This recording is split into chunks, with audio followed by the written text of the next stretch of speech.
firman-Mu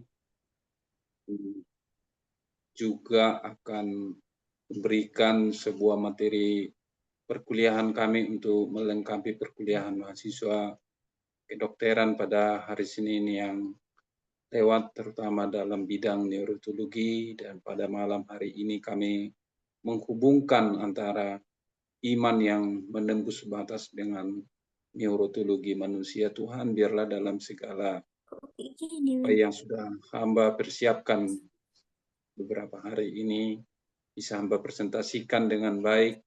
Kami semuanya bisa menangkapnya, terlebih mahasiswa kami. Terpujilah Engkau Bapa, dalam nama Tuhan Yesus kami berdoa. Amin. Baik, saudara-saudari, saya akan membaca lebih dahulu iman tanpa batas itu dari Lukas 17 ayat 1 sampai ayat 11 sampai ayat yang ke 19. Dikatakan seperti ini.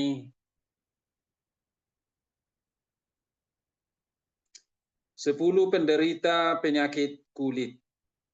Dalam perjalanannya ke Yerusalem, Yesus menyusur perbatasan Samaria dan Galilea. Ketika ia memasuki suatu desa, datanglah 10 orang berpenyakit kulit yang menajiskan menemuinya.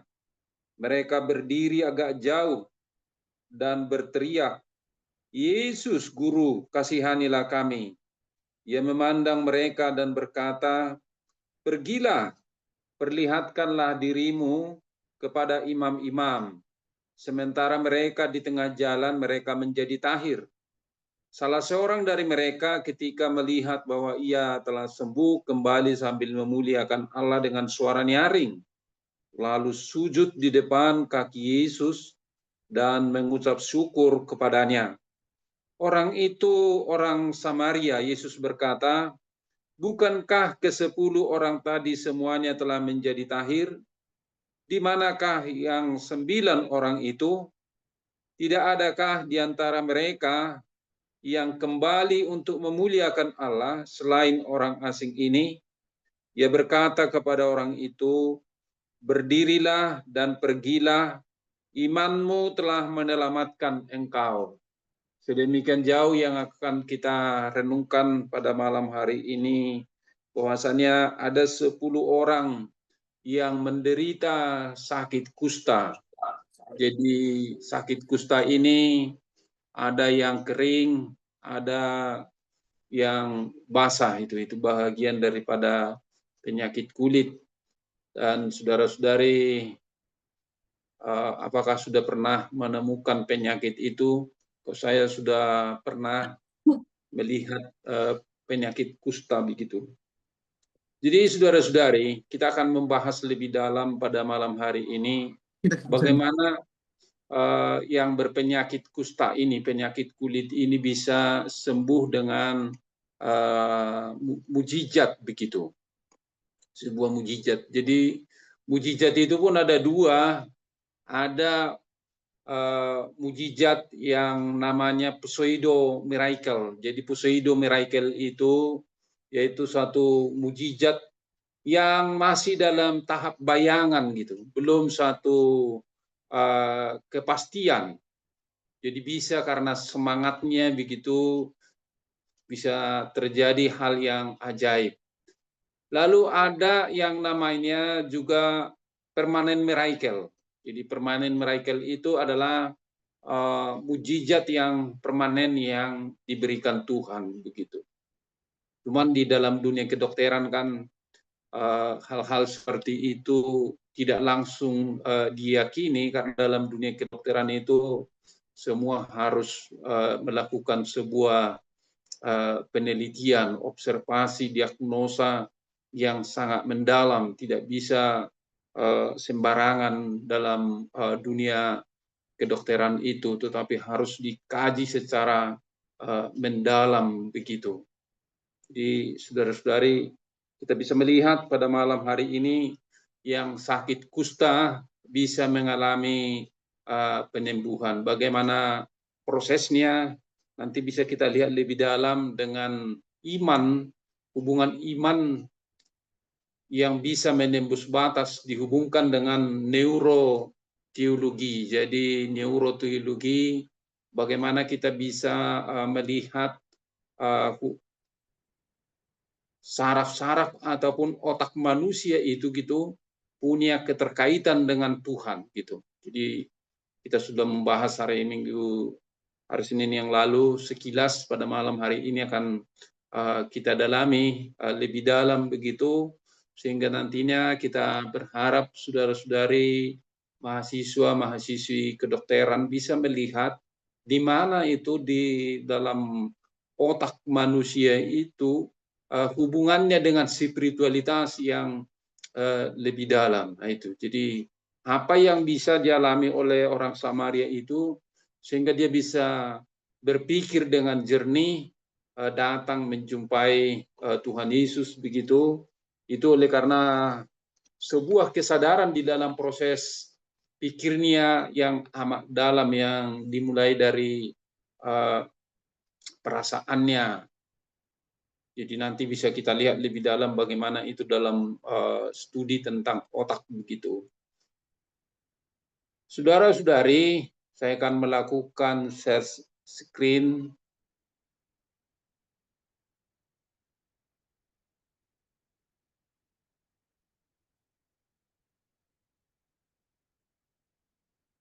Jadi saudara-saudari para mahasiswa, kita bisa bersekutu pada malam hari ini. Ini Kingdom Pemilih Indonesia berpusat di Jakarta, suatu organisasi yang punya visi rumah pemulihan begitu, rumah pemulihan bagi segala bangsa. Jadi ini sifatnya interdenominasi begitu. Ini tiap Jumat malam kita lakukan di pelayanan sahabat Indonesia begitu, untuk bisa terus mengalami pemulihan.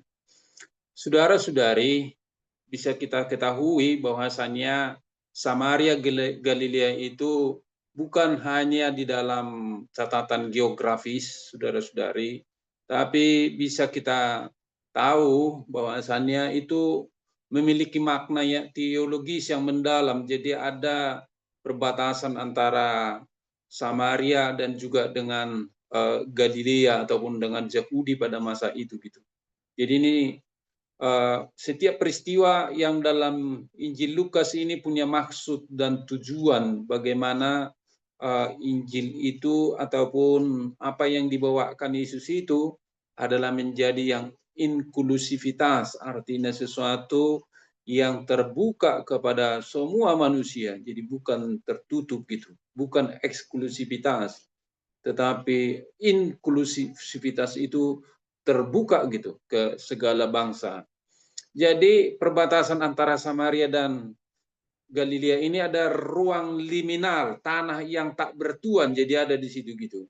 Disitulah yang 10 orang tadi yang sakit kusta itu berkumpul gitu kan. Jadi ini simbol pertemuan dua dunia, yaitu dunia dari orang Yahudi dan juga dunia dari orang Samaria begitu. Mereka melampaui batas tradisional Yahudi oleh karena penyakit kusta itu, tidak memperdulikan lagi dari mana latar belakang mereka. Jadi saudara-saudari, penderita kusta itu diisolasi. Jadi kalau kita baca dalam hukum Musa, mereka terpisah di tengah-tengah masyarakat dan dianggap najis gitu secara agama. Jadi mereka mengalami penderitaan fisik dan juga mengalami penderitaan sosial, yaitu. Jadi ada double penderitaan mereka. Ini gimana saudara yang studi kedokteran bisa melihat bahwasanya mereka tersisih secara fisik dan juga secara sosial. Jadi penderita bersama menghapus batas etnis Yahudi dan juga Samaria. Mereka bersatu di dalam sebuah penderitaan ataupun penyakit kusta. Mereka menjadi satu solidaritas yang baru yang terbentuk, yang melupakan latar belakang mereka Yahudi dan Samaria. Mereka adalah penderita sakit kusta.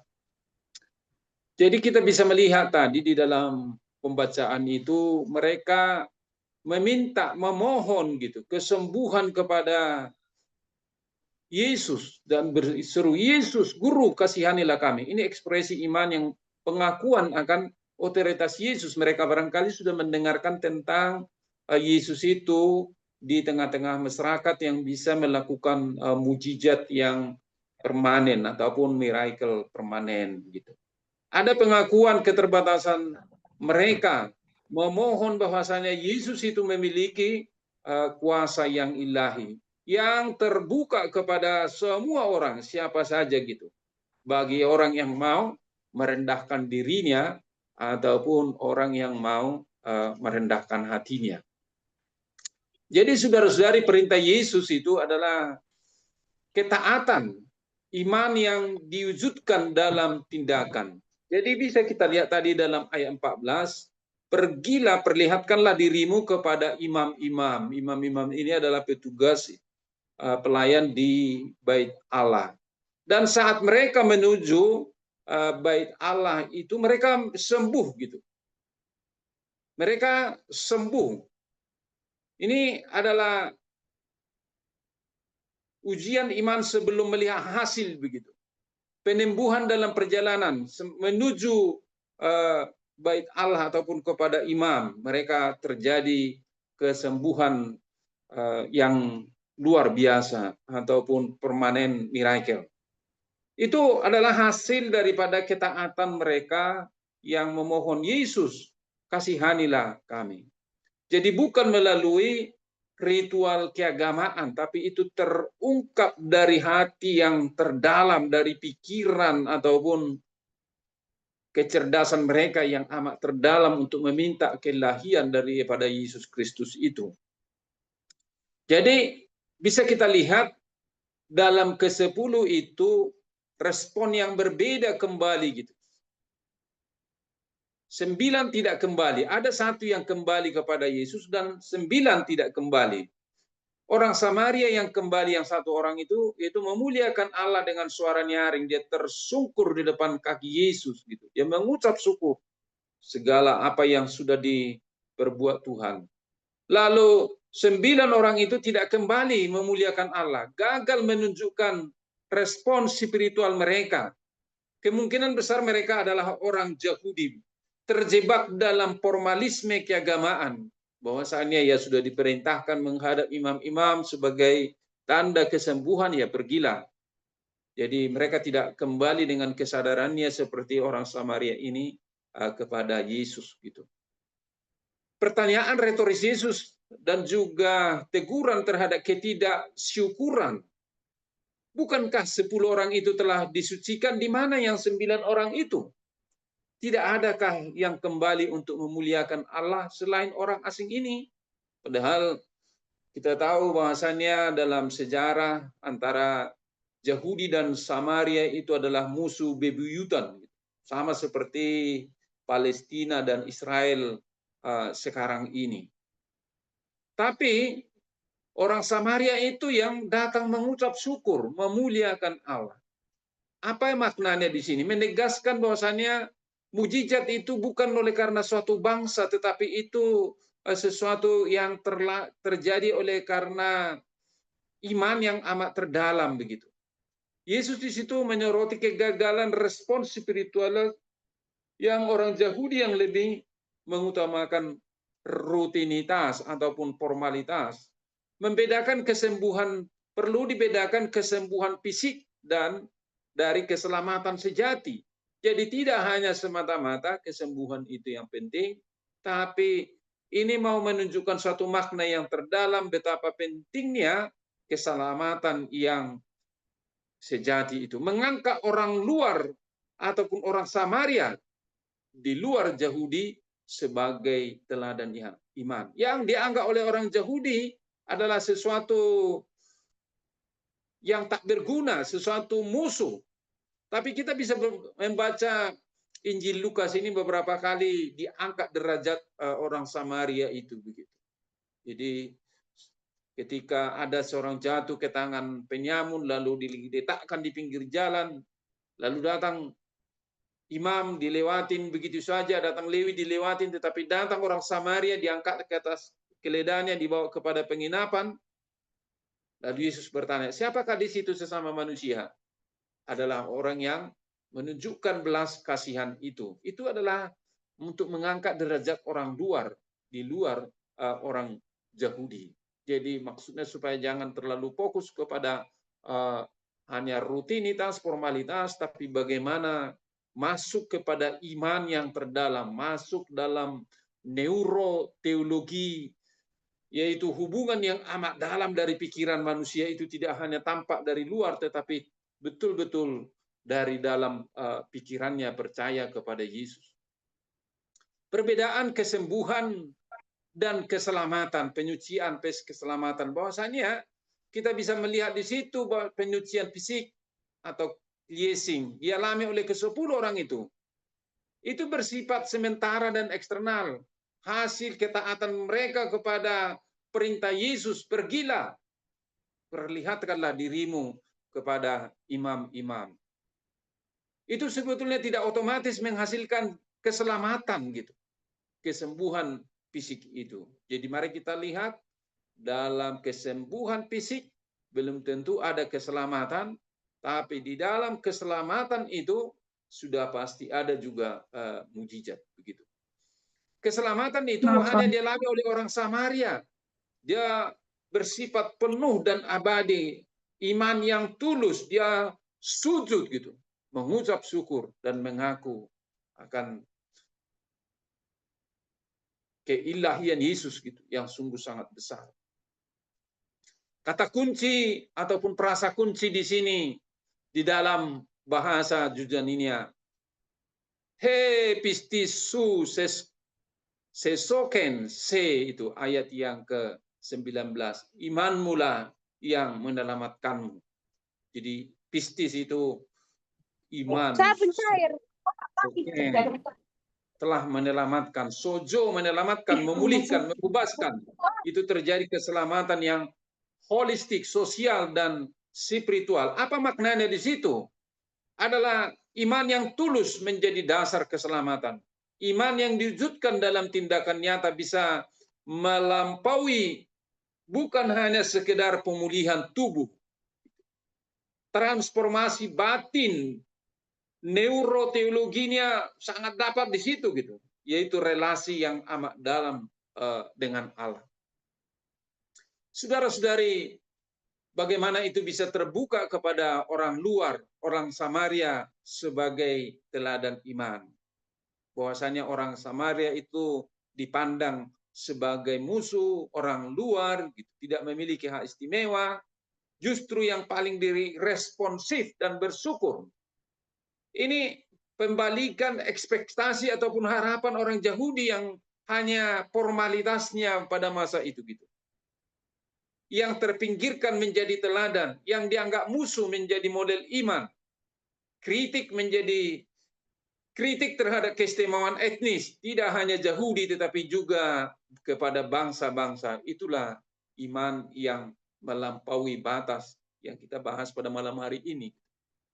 Kritik terhadap formalisme atau bahaya ritualitas tanpa respon batin. 9 orang Yahudi itu mengandalkan keistimewaan etnis, ketaatan ritual tanpa perubahan hati. Penting mereka menerima cleansing ataupun kesembuhan, namun kehilangan keselamatan. Formalisme keagamaan yang sia-sia. Jadi mari kita lihat bahwasanya kita dikenalin di dunia ini, Indonesia salah satu negara yang religius. Mudah-mudahan tidak hanya sekedar menunjukkan formalisme keagamaan, gitu, tetapi bisa nampak seperti orang Samaria ini dari batinnya yang amat terdalam.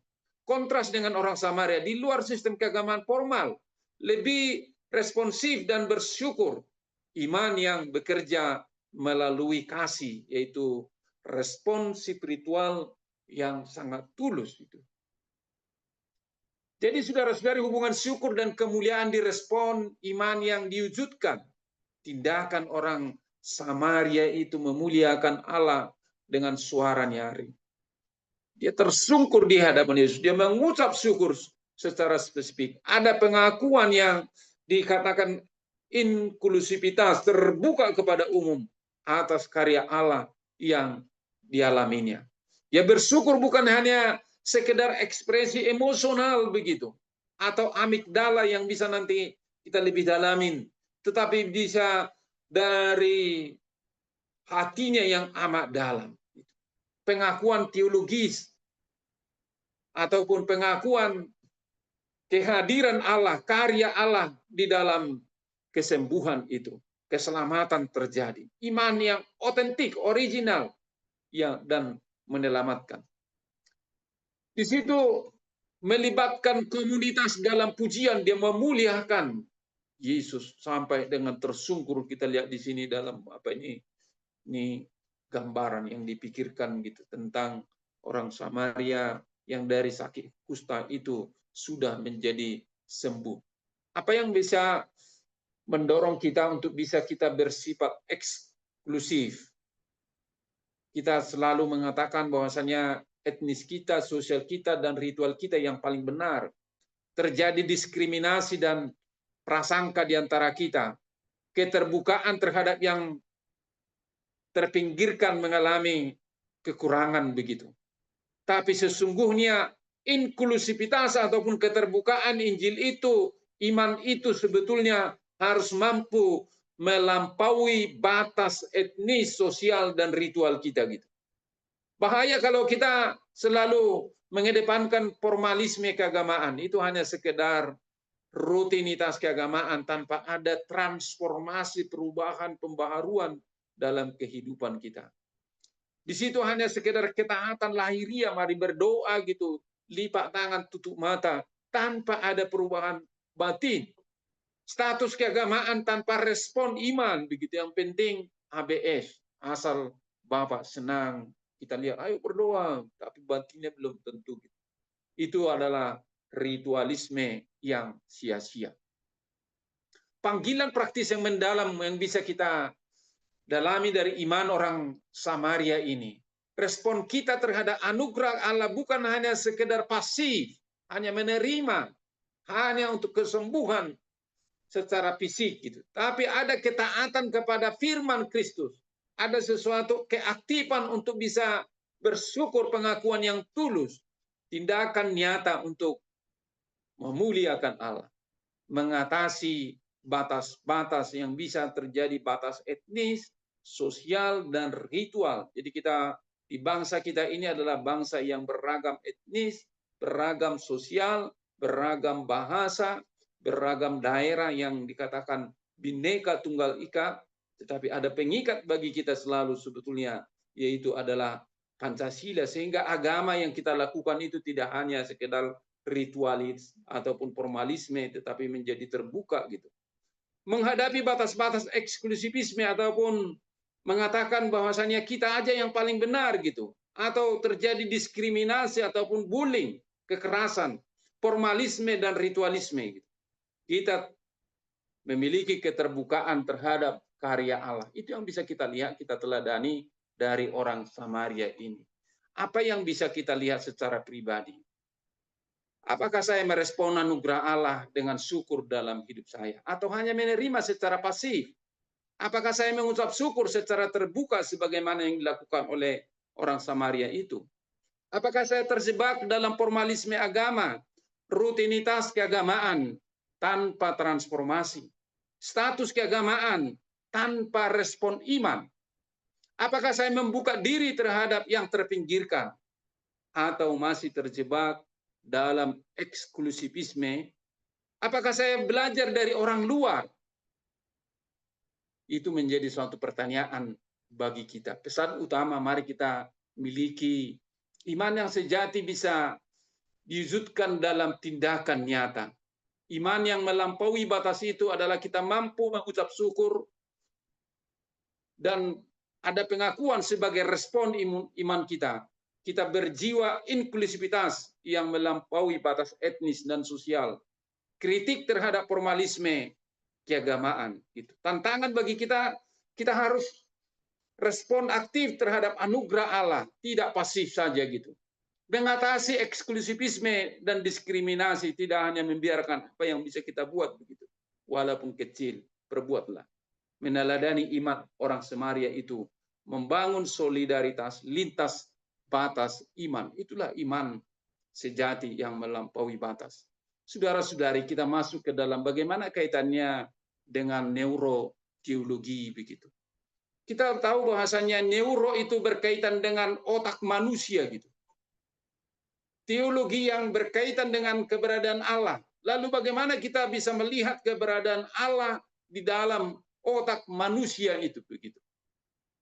Kita memahami bagaimana otak, pola perilaku ataupun behavior serta pengalaman iman saling berhubungan sehingga setiap orang dapat bertumbuh dalam kasih iman dan pengharapan kepada Kristus dalam kehidupannya. Jadi ketika kita mampu berneuroteologi, menghubungkan antara otak kita itu dan juga dengan agama kita, dengan keyakinan kita, maka di situ akan ada tumbuh kasih, di dalamnya akan tumbuh iman, dan di dalamnya akan ada terus-menerus ada pengharapan begitu.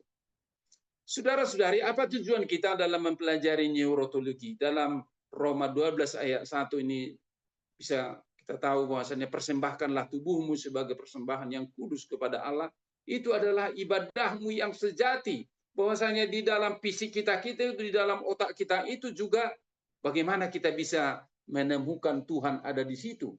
Dalam perspektif Kristen bukan hanya menyamakan iman dengan aktivitas biologis belaka gitu.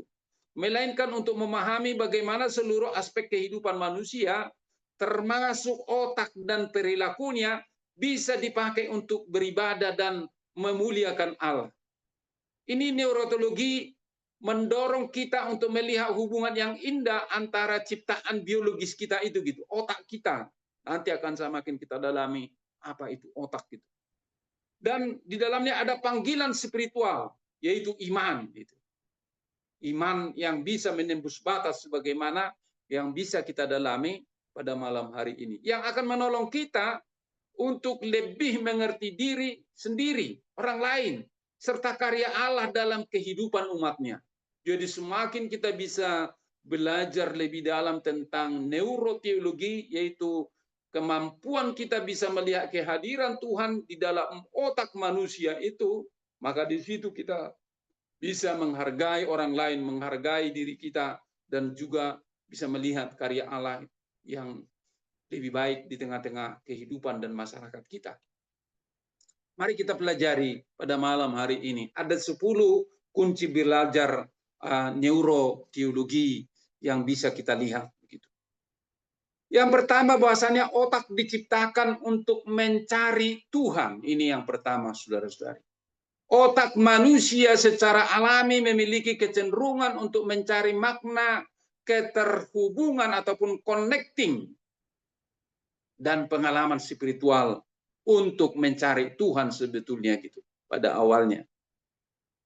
Pengkhotbah 3 ayat 11 mengatakan ia membuat segala sesuatu indah pada waktunya, bahkan ia memberikan keabadian dalam hati mereka, keabadian dalam rangka untuk mau mencari Tuhan sebetulnya gitu di dalam diri manusia itu.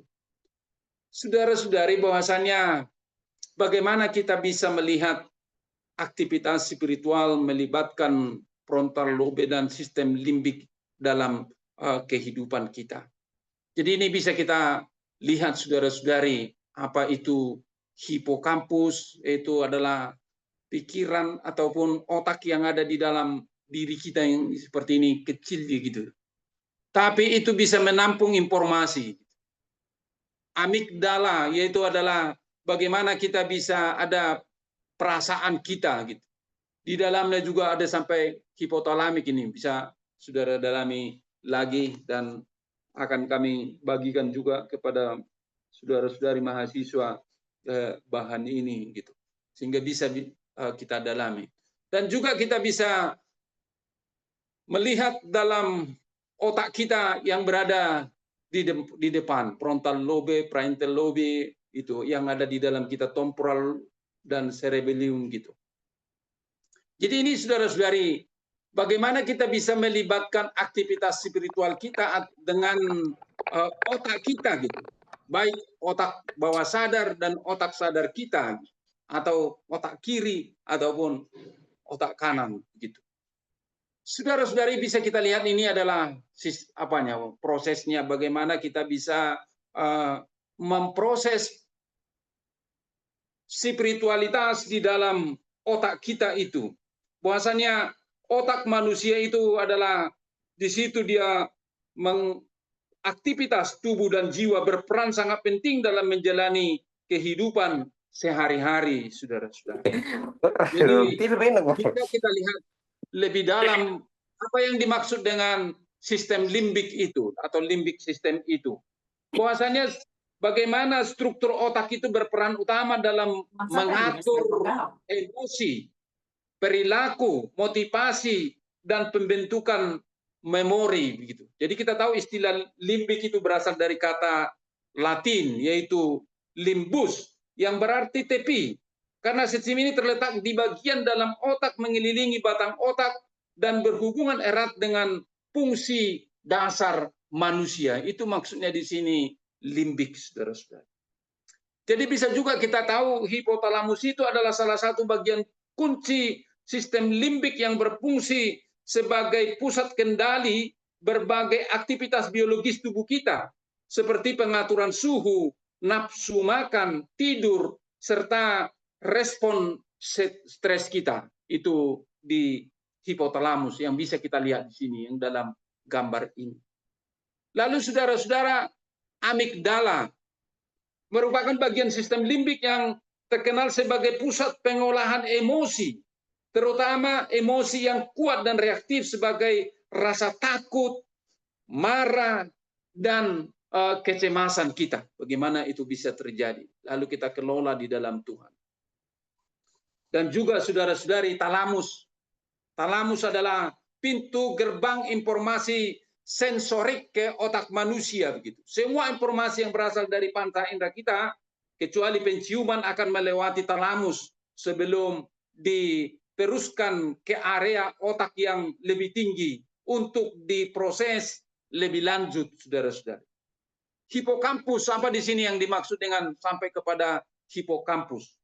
Berfungsi sebagai pusat pengolahan dan penyimpanan memori jangka panjang di dalam otak kita. Jadi saudara-saudari, misalnya kita dimarahin, lalu kemarahan itu kita biarkan begitu 3 kali 24 jam, maka hipokampus kita itu bisa menyimpan menjadi memori panjang dalam kehidupan kita. Mari kita lihat kerjasama keempat struktur ini di dalam kehidupan kita, yaitu hipotalamus, amigdala, talamus, dan hipokampus kita. Jadi mari kita lihat limbik sistem proses, bagaimana itu bisa kita tata di dalam kehidupan kita. Barangkali kita pernah mengalami emosional yang terpecah ataupun kasih yang retak seperti dalam gambar ini. Lalu kita melangkah dari situ, yaitu behavior, berperilaku begitu.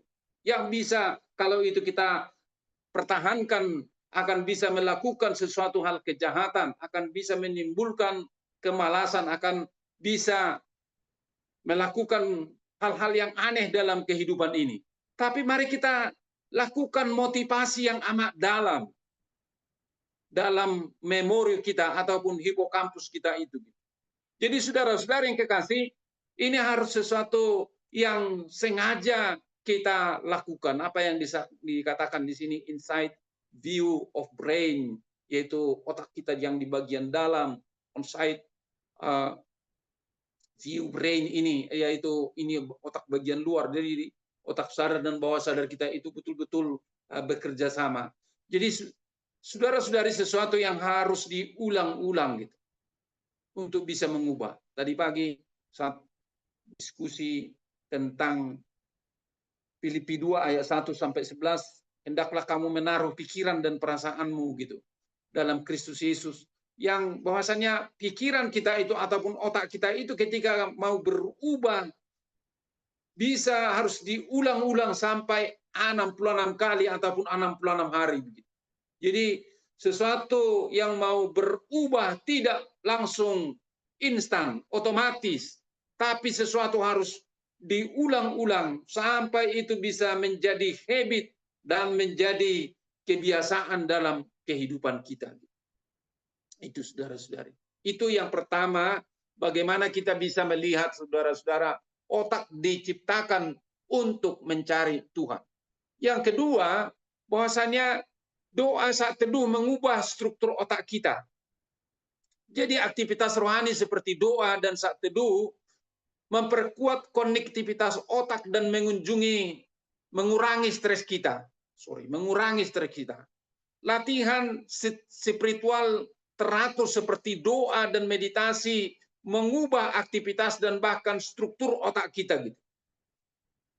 Jadi saya ketika belajar neurology and smart brain selama 4 hari, dia mengatakan ketika kita mau mengubah sesuatu dalam kehidupan kita, kita harus sengaja untuk memikirkannya dan menerimanya dan melakukan secara berulang-ulang. Dia mengatakan ketika saya berubah dari pornografi dengan membaca Amsal itu secara terus-menerus. Studi dengan fMRI dan SPECT maksudnya di sini ada peningkatan aktivitas pada konteks prefrontal ataupun pikir otak kita gitu.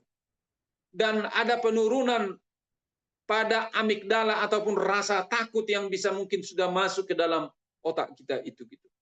Ini tahun lalu ini juga sudah kita bahas ini. Janganlah hendaknya kamu khawatir tentang apapun juga, tetapi nyatakanlah dalam segala hal keinginanmu kepada Allah dalam doa dan permohonan.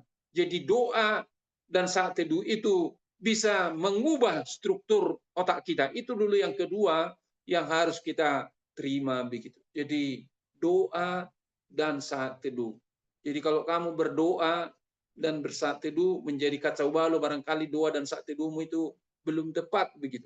Tapi kalau kamu saat berdoa dan bersaat teduh, setelah kamu selesai doa dan saat teduh kamu mengalami kedamaian dan kuat menghadapi apapun, wah itulah doa dan saat teduh yang bisa mengubah struktur otak kita, apalagi kalau diulang secara berulang-ulang. Jadi saudara-saudari, Allah dari otak kita itu yang selalu sebagaimana yang dikatakan dalam pertama tadi, untuk selalu rindu untuk mencari Tuhan dalam kehidupan kita.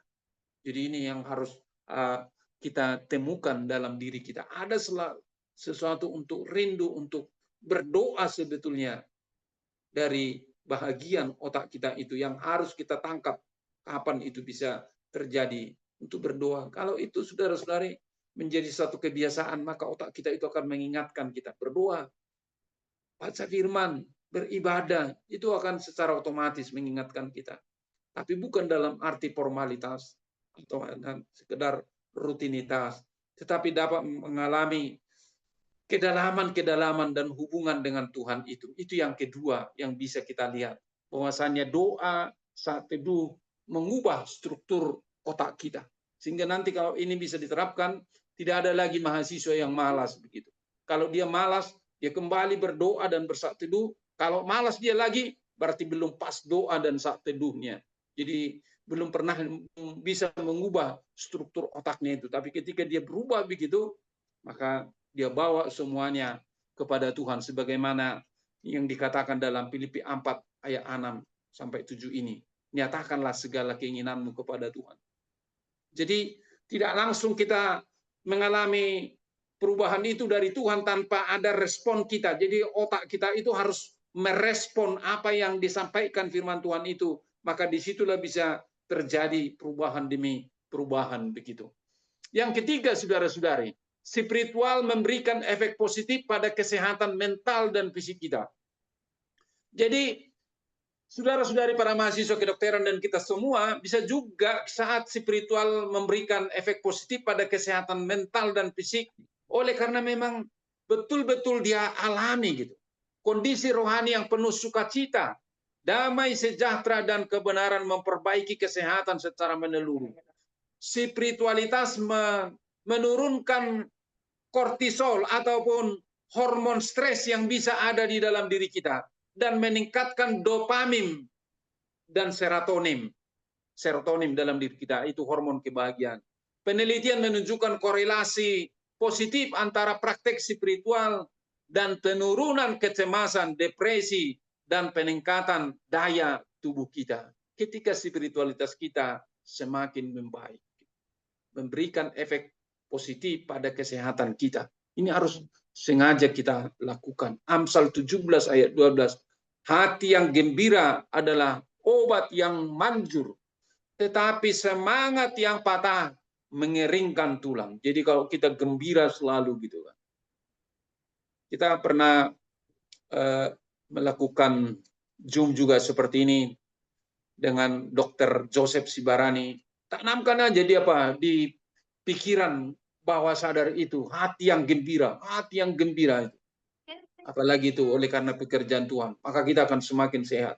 Dan dia mengatakan ada juga penyakit yang tidak perlu harus dikasih obat, tapi pikirannya dipulihkan. Dia menyatakan tentang ketika dia mengobati, misalnya ada yang sakit lambung, lalu ketika dia lakukan konseling, diskusi, kamu tidak perlu obat, tapi yang penting pola pikirmu yang perlu berubah. Itu hati yang gembira adalah obat yang manjur.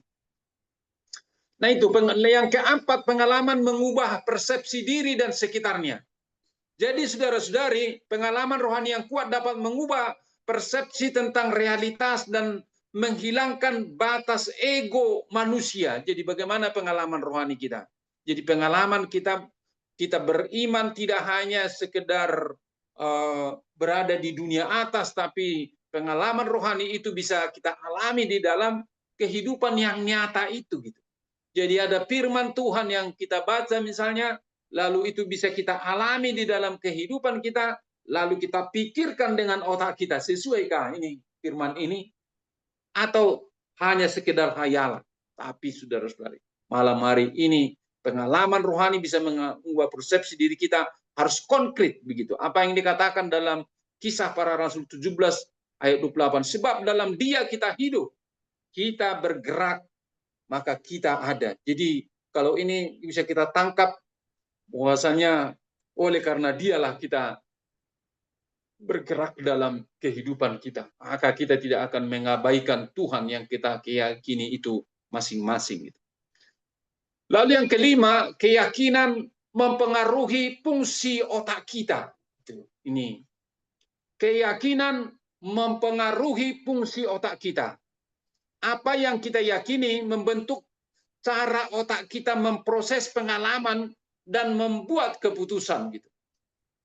Jadi kepercayaan kita mengaktifkan area prefrontal cortex dan anterior cingulate yang terlibat dalam pemrosesan moral kita gitu, dan mengambil keputusan.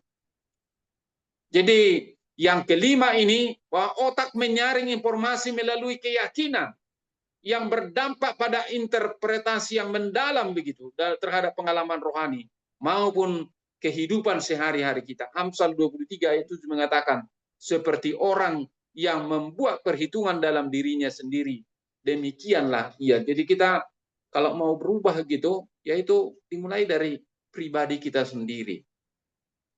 Nah ini penting, saudara-saudari, prefrontal cortex ini.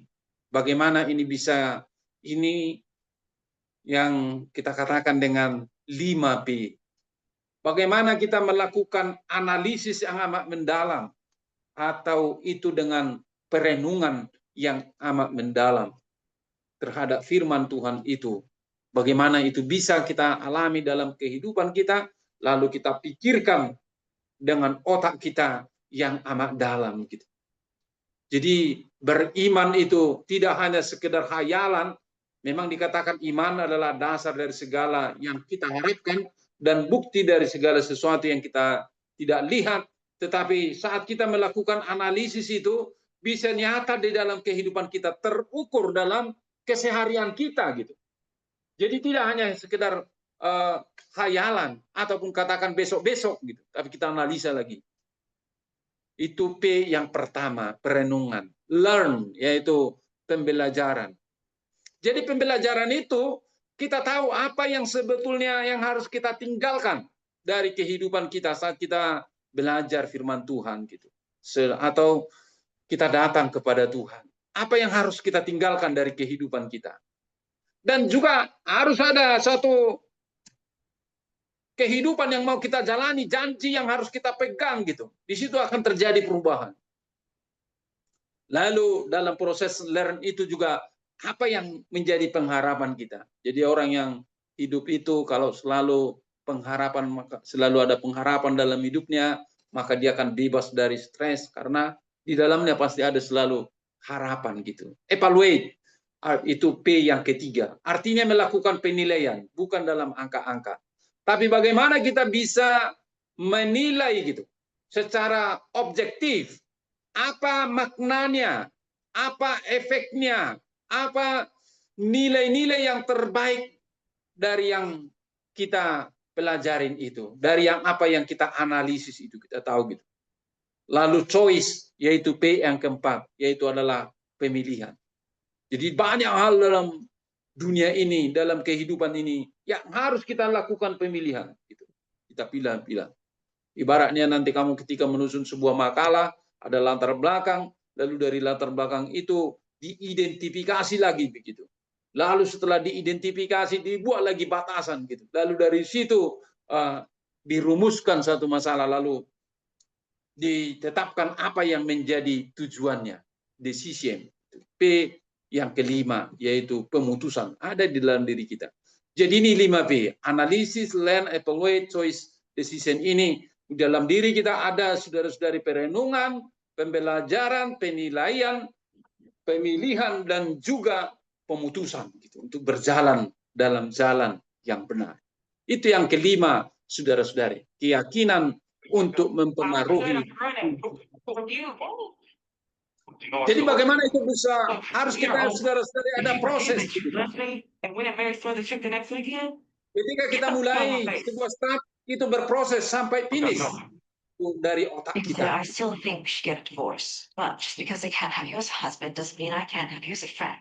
And I do. Itu yang kelima. Yang keenam, otak membentuk simbol dan penyembahan menjadi sarana spiritual gitu. Jadi simbol dan penyembahan memiliki kekuatan neurologis dalam membentuk identitas dan pengalaman sakral kita, di mana aktivitas otak meningkat ketika seseorang menjalankan penyembahan kepada Tuhan, seperti yang dialami oleh orang Samaria tadi. I still want us to have our movie nights. You would have to drive home after cocktails. Our friends are going to despise us. Why? When people split up, they prefer venom to violence, years and accusations. So childish, Patty.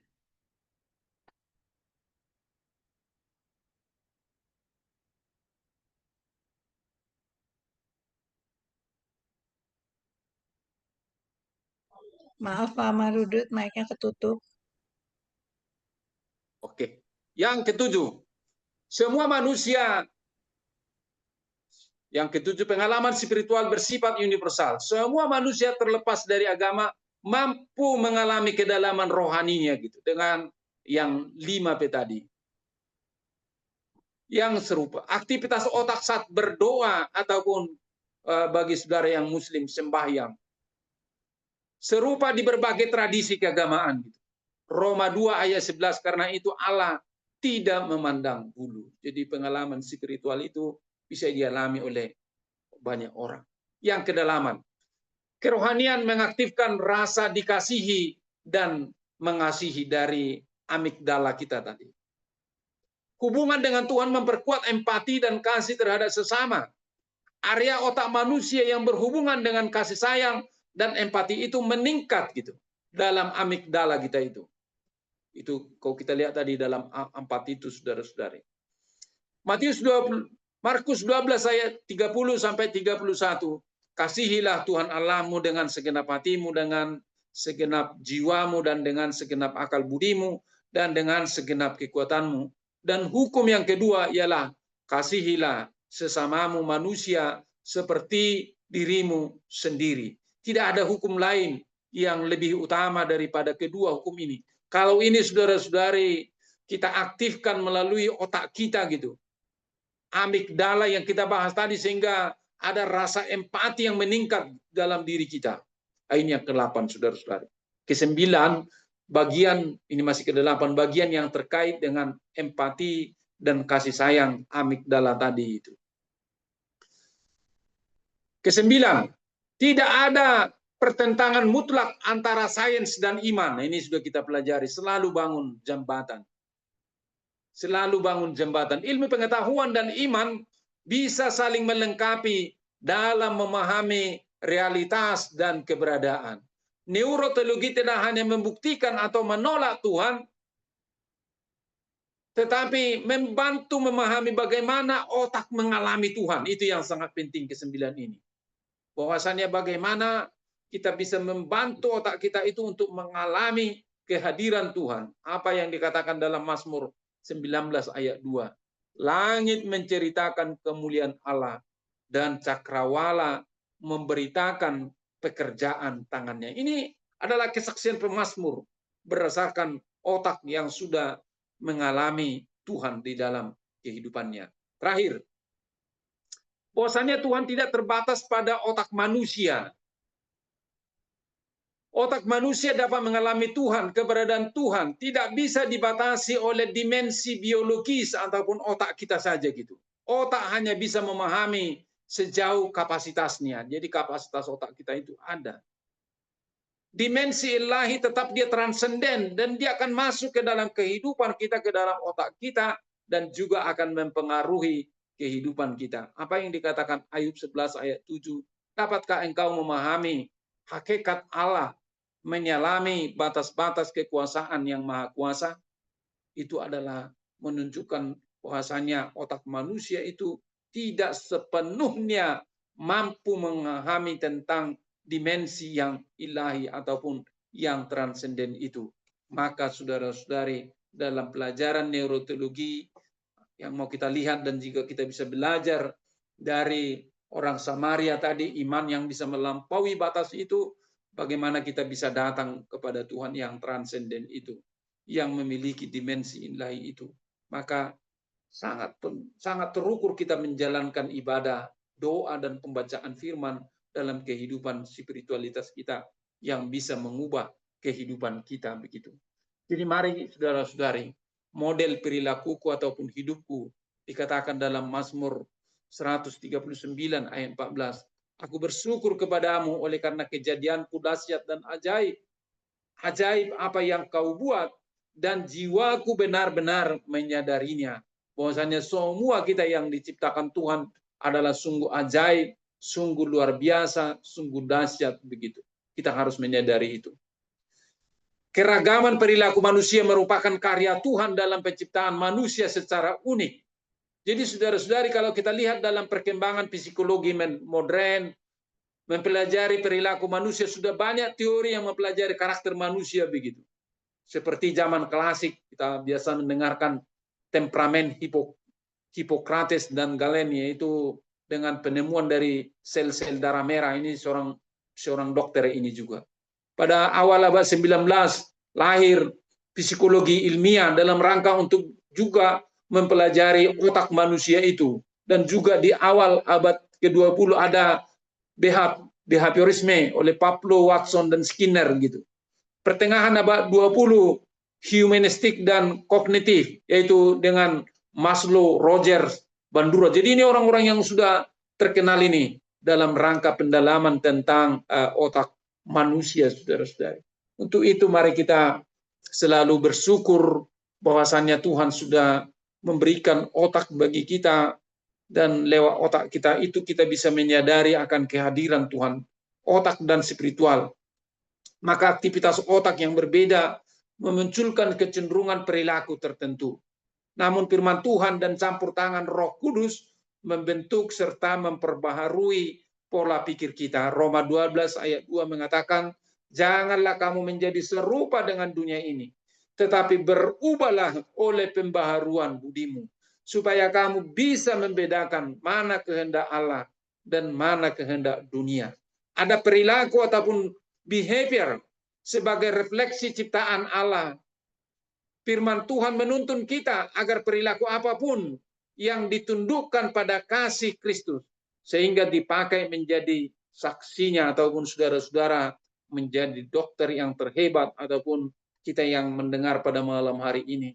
Rupanya Tuhan menjadikan saya sangat luar biasa. Itu yang perlu kita sadari, saudara-saudari. Biarlah melalui perenungan pada malam hari ini kita menyadari bahwasannya iman yang tanpa batas itu, sebagaimana yang terjadi pada penyakit orang yang mengalami sakit kusta tadi, rupanya punya keterkaitan dengan otaknya begitu, dengan kesadarannya. Kita bukan mau belajar dari 9 tadi hanya sembuh secara fisik, tapi kita bisa belajar dari orang Samaria tadi yang seorang itu datang, ketika dia sembuh dia mengucap syukur kepada Tuhan. Maka kepada para calon-calon dokter juga, mari seperti yang kita bahas di kelas, saudara berjuang nantinya untuk mengobati, membantu orang lain melakukan diagnosa, tapi Tuhanlah yang menyembuhkan dan memulihkan. Amin, kita berdoa.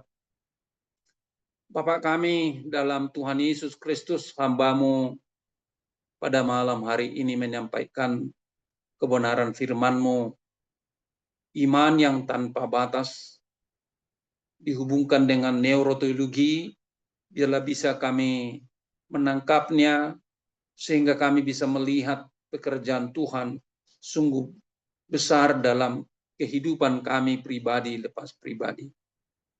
Terpuji, termulialah Engkau Bapa. Dalam nama Tuhan Yesus Kristus, kami berdoa dan mengucap syukur. Amin.